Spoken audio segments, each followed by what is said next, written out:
エーゲ海に浮かぶギリシャの島々と美しいサンセット。今回の旅では写真やテレビで一目惚れした人も多く、世界中のセレブも訪れる大人気の島、サントリーニ島を紹介します。サントリーニは三日月型の本島、ティラシア島、活火山のあるネア・カメニ島など5つの島から構成されています。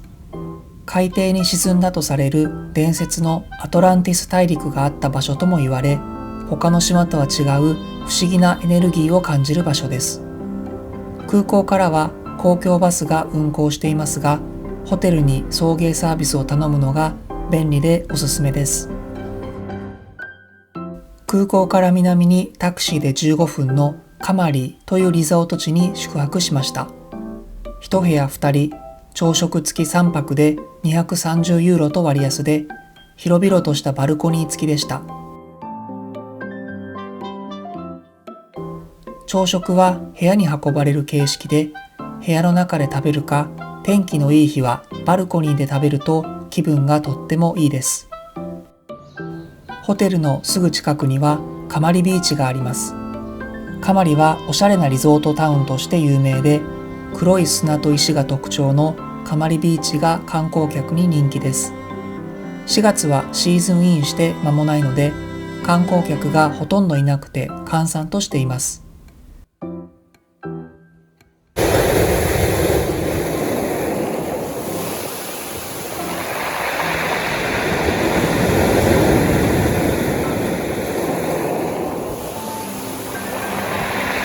観光客で賑わう夏に向けて建物の塗装を行ったり準備を進めているようです。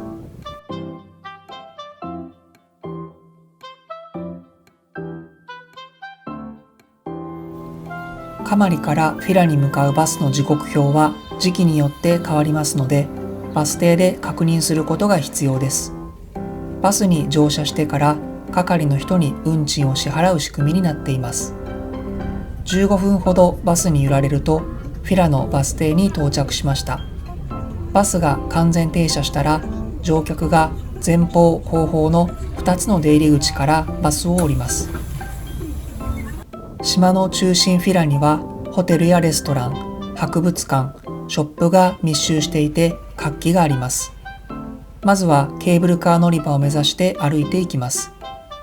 ケーブルカーの時刻表もシーズンによって変わるようですが、4月は30分ごとに運行していました。ケーブルカー乗り場の入り口でクレジットカード支払いが可能です。ケーブルカーは6車両しかないので、クルーズ船客が利用するタイミングと重なると長い待ち時間が発生するので注意が必要です。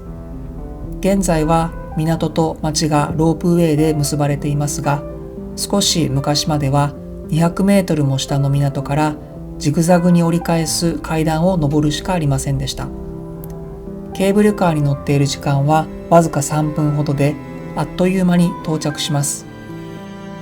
ケーブルカー乗り場を見上げると、フィラの街が断崖絶壁の上に作られたことを実感できます。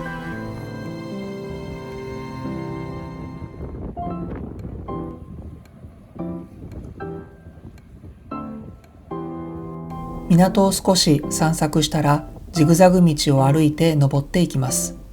10ユーロを支払えばロバに乗ってジグザグ道を登ることができるので、ロバに乗る体験をしたい方にはおすすめです。階段はしっかり整備されていて歩きやすく、定年を迎えたと思われる方も歩いて階段を上り下りしていたので、歩きやすい靴を履いていれば誰でも歩けると思います。また階段の途中のさまざまなポイントからフィラの街をいろいろなアングルで眺めることができます。階段の至るところにロバの糞が落ちているので、踏まないように気をつけましょう。30分歩いてフィラまで戻ってきたらランチの時間です。Google レビューが高くパノラマビューを楽しめるレストランでシーフードを食べます。私のおすすめは海鮮リゾットで、絶景を見ながら食べるリゾットは格別でした。ランチを終えたらフィラから夕日の名所イアまで散歩道をハイキングします。ハイキングコースは4時間以上かかるのでなかなか大変ですが、カルデラの断崖絶壁や海中噴火でできた小島を見渡せるのがとても素敵です。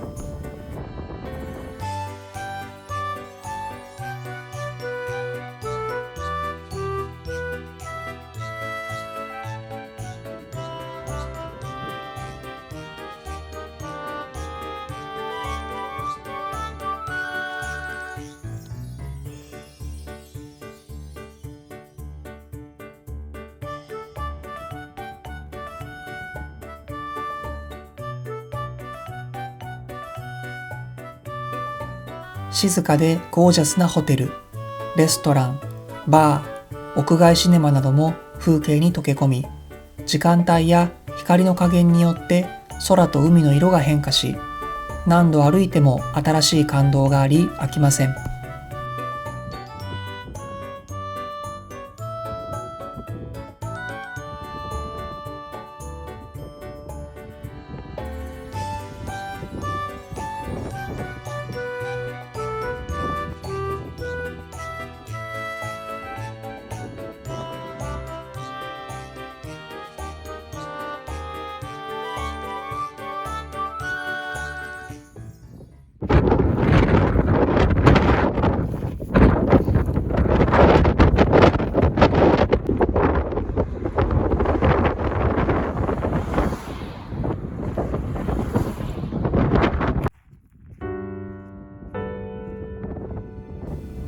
フィラを出発してから4時間、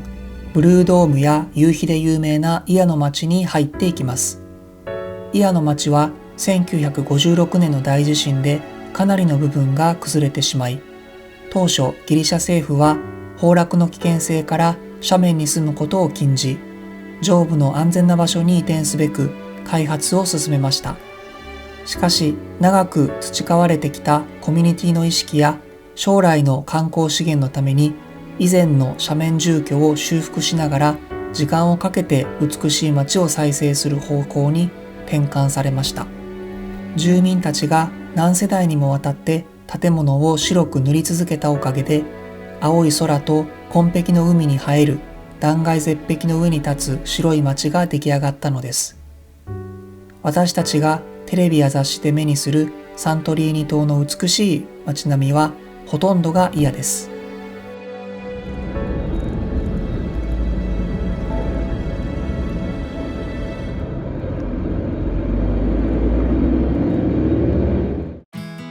サントリーニ島観光の最終日はカマリビーチの近くにある山をハイキングします。最高峰369メートルの頂上付近にはキクラデス文明の遺産としてサントリーニ島で最大規模の古代ティラ遺跡があります。夏のシーズンはカマリからバスが運行していて、ランニングを楽しむ人がいるくらい山頂までの道は舗装されているので歩きやすいです。途中休憩用のベンチがいくつかありますので、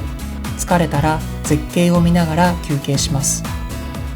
運が良ければ空港に離着陸する飛行機を見ることができます。休憩を2回挟んで1時間で古代テラ遺跡の入り口まで到着しました。右側にはペリッサビーチが見えます。ペリッサは若者に人気で賑やかな雰囲気の街で、落ち着いた雰囲気のカマリとは対照的です。古代ティラ遺跡に入った後も山道を登っていきます。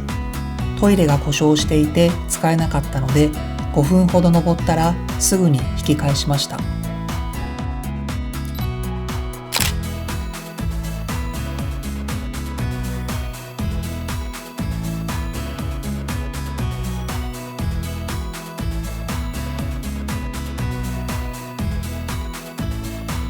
トイレが使えるレストランを目指してペリッサの町まで下っていきます。車道はないので徒歩のみで移動が可能です。距離は 1.3km、 約35分かけて下っていきます。浜辺沿いにはレストランがたくさんあり、ビーチが見える座席がおすすめです。サントリーニ島は活火山なので白い砂浜はなく、ペリッサビーチは黒い砂や小石が特徴的です。